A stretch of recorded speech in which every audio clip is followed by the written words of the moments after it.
Hi guys, my name is Dr. Nazha and welcome to my channel. Ever wonder why you deny eating that last cookie, even when the crumbs are on your shirt? Or why you get angry at someone who did nothing wrong? Those are just small examples of something we all do. These are the defense mechanisms. These are the unconscious tricks your mind plays to protect you from stress, conflict, and uncomfortable feelings, from denial to humor. You'll see how we all use them every day, often without even knowing it. Whether you're a mental health professional looking to sharpen your clinical eye or an interested individual who simply wants to understand yourself and others better, this video is for you. Stick around, because by the end of this video, you'll not only recognize these psychological superpowers in action, but also learn how to use the healthier ones to your advantage. Let's start with some history. Back in the 1900s, Sigmund Freud, the father of psychiatry and psychology, he first introduced the idea of unconscious defenses.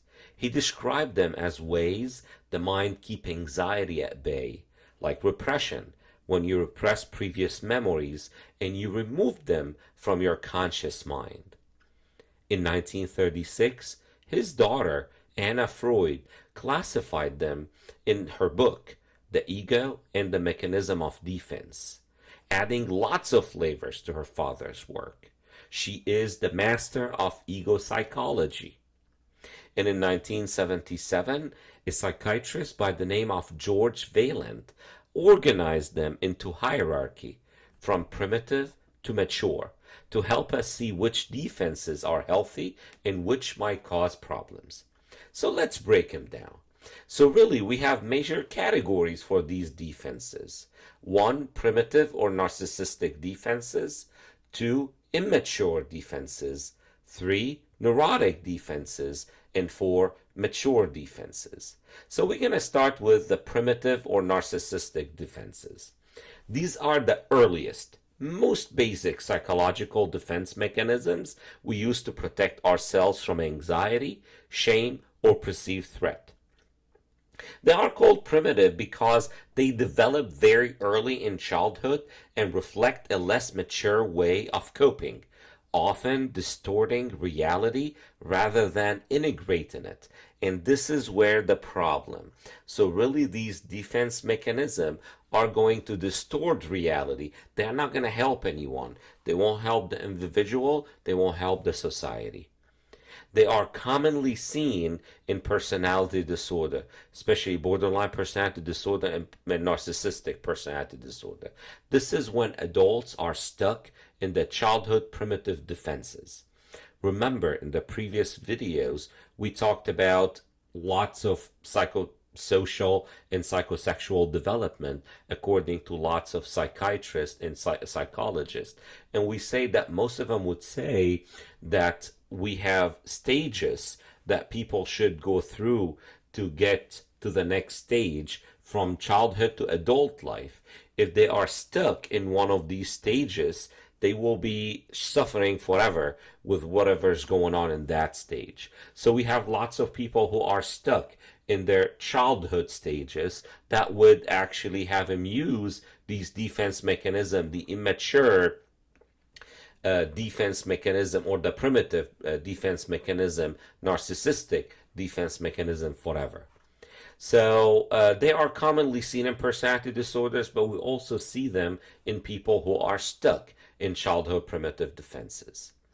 So the first one I'm going to talk about is denial, which is the unconsciously ignoring perceptual or other data from external reality in order to avoid unpleasant emotions. So pretty much you're talking to someone who's smoking. And we all know that smoking is bad. That person will tell you smoking isn't harmful. My grandfather lived to 90. So really this is unconsciously ignoring perceptual or other data from external reality just to avoid the unpleasant emotion. The other defense mechanism in the primitive category is projection. So projection is pretty much attributing one's own unknowledge feeling to others. like pretty much accusing a colleague of hostility when you are the one feeling hostile. So pretty much projecting your own feelings to others. This is something, even though it's in the primitive or narcissistic defense, but lots of people still do in their adult life, right? The other one, third one here in this category, splitting. It's a defense mechanism in which a person views themselves, others, or situations in all or nothing way as either entirely good or entirely bad, with no middle ground. So pretty much this is like seeing someone as perfect one day and horrible the next day. This is black and white thinking. This is something very common to see in patients with borderline personality disorder. And this could cause lots of psychosocial problems in patients with borderline personality disorder. So these are the main primitive or narcissistic defenses: denial, projection, and splitting. Now moving to immature defenses, which are like one step more developed than primitive defenses, but still they reflect poor reality testing or difficulty managing emotions adaptively. They are often seen in adolescents and in adults with certain personality disorders. Again, most likely patient with borderline personality disorder, narcissistic personality disorder, but you can see them in other personality disorder, or problem with impulse control problems, or even under significant stress. They could show up. So under this category, we have acting out, regression, and somatization. These are the most common ones. So acting out is directly express through action of unconscious wish or impulse in order to avoid being conscious of the affect that accompanies it. So pretty much this is, you're angry, and what you do, you don't like to talk about your anger, but what you do is you slam doors. So slamming doors instead of talking about your anger is acting out. Very commonly seen, and this is a very interesting defense mechanism, because maybe people feels a little better when they slam doors, but this is not a good way to cope with stress. The other defense mechanism in the immature category here is regression. Pretty much throwing a tantrum after a frustrating event, just like small little kids. When small little kids have any problems or they don't like something, what they do, they can throw a tantrum. Adults should work through the stress. So when adults use this repression and they throw a tantrum after a frustrating event, we call that regression. It's like regressing to their childhood life. The other defense mechanism here is somatization. So somatization, stress showing up as headaches or stomach pain. This is something very commonly seen in kids. Kids don't like school, so they claim they have stomach pain or headaches, right? We think they claim that, but actually this is a defense mechanism called somatization. It is unconscious. They are not faking symptoms, by the way. They are not lying. It is from their unconscious mind. Their unconscious mind is trying to defend them, and that's why it is causing what we call somatization. So this is an immature defense mechanism, but it happens to protect the ego from the stress that was built in the unconsciousness or the unconscious mind. The next category is what we call neurotic defenses. And these are very famous. And this is actually where the spotlight is, because this is what most psychodynamic psychotherapists concentrate on. So neurotic defenses are more mature than primitive or immature defenses and are generally seen in healthy adults. So these are people who were not stuck in a childhood stage, but still, this still involved some distortion of reality, but they allow better functioning and keep distressing feelings out of conscious awareness. These are often the focus of psychodynamic psychotherapy, as I said, because they can be brought to consciousness and worked through. So under this category, the most common ones, we have displacement, repression, reaction formation, isolation of affect, and rationalization.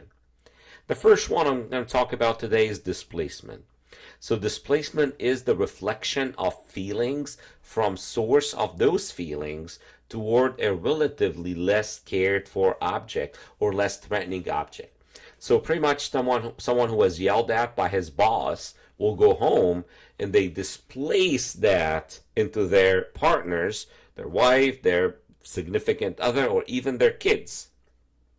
So they cannot yell at their boss, but they go home and they yell at their partner or wife or kids because they are less cared for object, or actually less threatening object for them. They cannot yell at their boss, they could be fired, but simply they can yell at their wives and their kids with less fear of consequences. So yelling at your partner after your boss criticizes you is a displacement, and that's something, it is in your unconsciousness that should be brought to your consciousness and worked through. The other defense mechanism in this category is repression. It's like a memory lapse or failure to acknowledge input from a selective sense organ.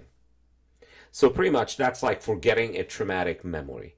And here you say, oh, that's awesome. That's why we have memory lapses or failure to remember something. That's a good thing. I don't want that to be in my conscious awareness. Well, let me tell you what happens here. So when you are repressing the trauma or the stress, the trauma and the stress will never vanish, by the way. It is going to go down to your unconscious mind, right? It is going to sit there and it's going to grow up. And before it explodes, it could transform into physical symptoms. This is someone who suddenly they get a seizure episode. They go to see a neurologist, multiple MRI brains and EEGs, and everything is negative. And here the neurologist will say, oh, these are pseudo seizures or non-epileptiform seizures. And here you wonder, what does that mean? That means I'm faking? No, you're not. So actually in psychiatry, we call that functional neurological disorder, or what we used to call conversion disorder, which is converting the stress and the traumatic memory and event from the unconscious mind to the consciousness by creating medical symptoms or physical symptoms. So it is unconscious. It is not up to you. You're not in control of that. You're not lying. You're not faking symptoms. Simply your unconscious mind is trying to protect you. It's really big in your unconscious mind, and you want to just, your unconscious mind wants to get it better. So before it shows up to your consciousness, it will be transformed to physical symptoms. The other defense mechanism in this group is reaction formation, pretty much behaving in a fashion opposed to an unacceptable instinctual impulse. Well, you had a fight with someone, and next day, instead of going and fighting again with that person, you bring that person some donuts. So really, it's like treating someone you dislike with excessive kindness. That is reaction formation. Now, here you may tell me that looks good. So why we just, call that immature defense mechanism? Well, the problem with this one, you're actually behaving in a fashion opposed to what you feel, right? So you're trying to force yourself, or your unconsciousness is forcing your consciousness to behave in a different way and to be more acceptable socially. So that could create lots of future problems. And that's why you have to think about it and actually resolve your feelings and not actually allowing your behavior to be just different than your feeling. The other one is isolation of affect, just like describing trauma without emotion. This is, just removing emotion from the traumatic event, which, again, you may tell me that looks good. And most of these neurotic defenses, you may tell me that looks good. I'm not going to think about it. But yeah, we're humans, right? And humans are not only data. It is combination of data, feelings, emotions, lots of thinking, lots of defense mechanisms, right? So we have to know, I cannot isolate my affect because my affect is a big part of me. So that's why I have to talk about it and change it somehow to a different defense mechanism. The last one in this category that I'm going to talk about is rationalization. So someone who did not get the job would tell you, oh, I didn't really want that job anyway. So you're rationalizing to yourself to make yourself feel better, even if it's wrong. It's like you really wanted this job, but after you didn't get it, you say, oh, I didn't really want that job anyway. You may tell me, oh, that's helpful. I don't want to think about these things and, make myself feel bad. Well, you did not resolve the conflict. So the conflict is not vanishing. It is in your unconscious mind, and you have to resolve it, or it's going to be in your awareness at some point. Now we'll move to the mature defenses. And here, mature defenses are the most adaptive and psychologically healthy. They allow people to manage internal conflict and emotional stress while maintaining connection to reality and relationships. These are often associated with resilience, good coping skills, and emotional intelligence. In this category, the major four ones are sublimation, suppression, humor, and altruism. So I'll talk a little bit about them, and these are going to be the main one that we're going to talk about how to change the other one to these ones, because these are defense mechanism good for humanity. So the first one, sublimation, pretty much turning anger into sports or art. You're having bad time at work, you go home, and what you do is you change and you go to the gym and you start working out. And you come back home, you feel better. That's sublimation. Or you start a new hobby because you're having a stressful job or stressful relationship. This is actually much better than projecting your feeling on others or displacing anger from your boss who yelled at you to your wife who's at home and did not do anything, only supporting you. The other defense mechanism here, which is to me a little questionable because it's called suppression. So pretty much you're choosing not to think about an argument until you're ready, which may thinks to be okay, but after doing lots of suppressions could become repression, and you're going to repress these stress in your unconscious mind, and that could explode at some point or turn into the conscious mind or even give you somatic symptoms. Humor, joking about your own mistakes, or actually joking the stress out. This is how I call it. So you're in a stressful situation, you just humor it out, joke it out. This is a good defense mechanism, but it takes lots of modeling and training. Not everyone could use humor in every day, but sublimation, it's easier to use than humor. Now, the last defense mechanism in this category is very important for humanity. It's called altruism, which is pretty much reducing anxiety or stress by helping others. You're having a bad stress or bad job or whatever, and after you finish, you go to the in-house shelter and you help people who don't have food. This is pretty good. We need more people in this world using altruism. So again, sublimation, suppression, humor, and altruism are good defense mechanism. The best one that I would recommend that we should all use more are sublimation, humor, and altruism. So now let's move to a different perspective here, how to help ourselves understanding defense mechanism and how to understand ourselves better. So here, we need to talk about a very old therapy called psychodynamic psychotherapy. That's what Sigmund Freud started. And we need to see that there is core principles of this kind of therapy that we need to know and try to do it on ourselves or our patient, depends on your position. So the core principles are the unconscious mind matters, psychic determinism, early childhood shapes adult life, defense mechanism, the centrality of relationships, and insight as curative.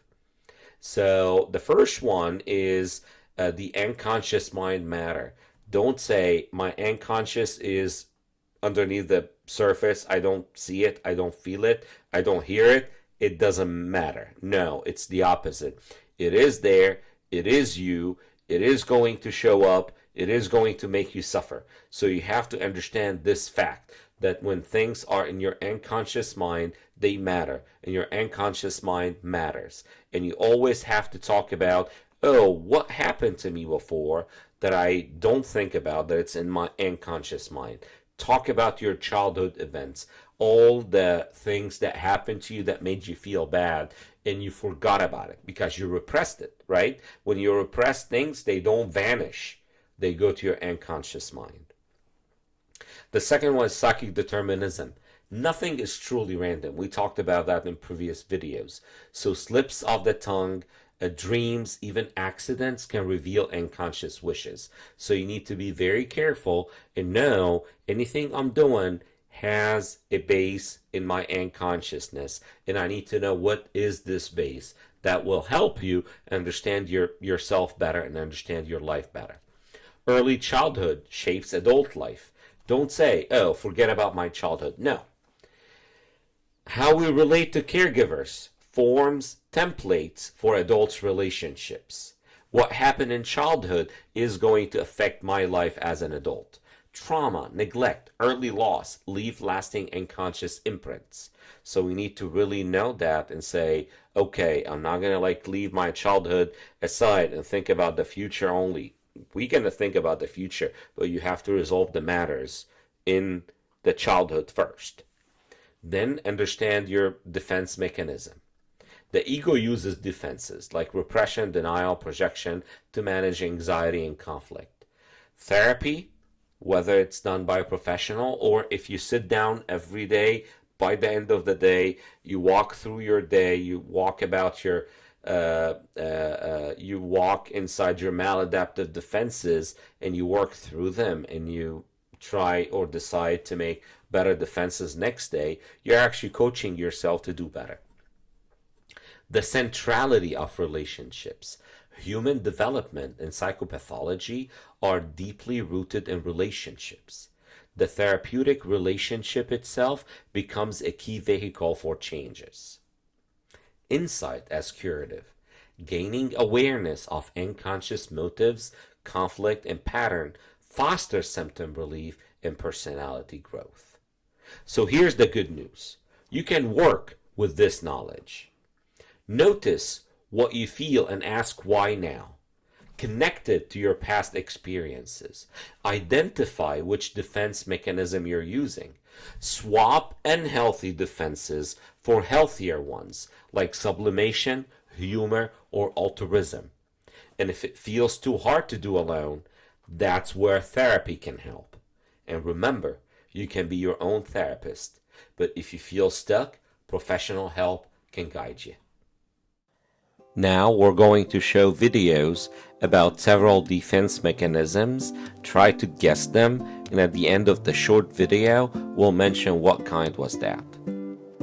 Smoking isn't harmful. My grandfather smoked and lived to 90.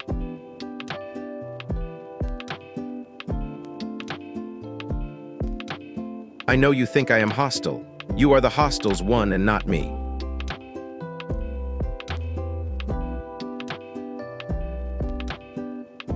I said Mr. Jones was awesome yesterday. He is awful. I don't know how his wife deals with him.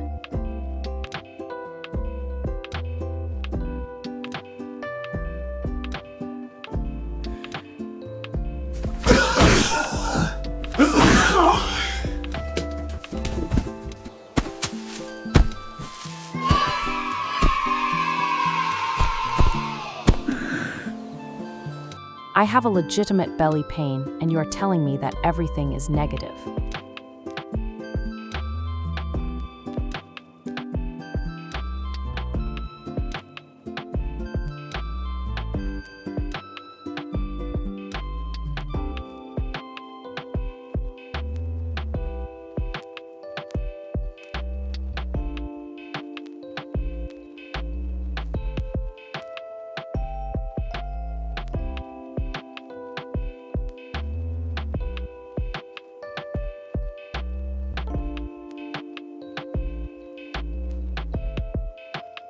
He was driving a big car. We clashed. He had some severe injuries.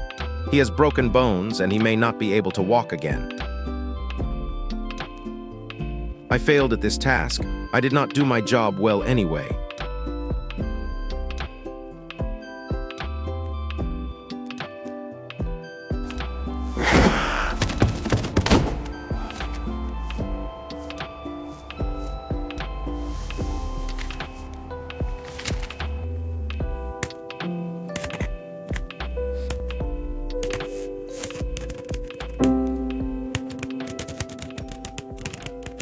spilled coffee? Classic Monday move, right? But hey, instead of stressing out, you crack a joke, I guess my shirt needs some flavor. Suddenly everyone's laughing, that little accident brings you all closer. Humor kindness. Turning life's messes into moments that actually make your day better.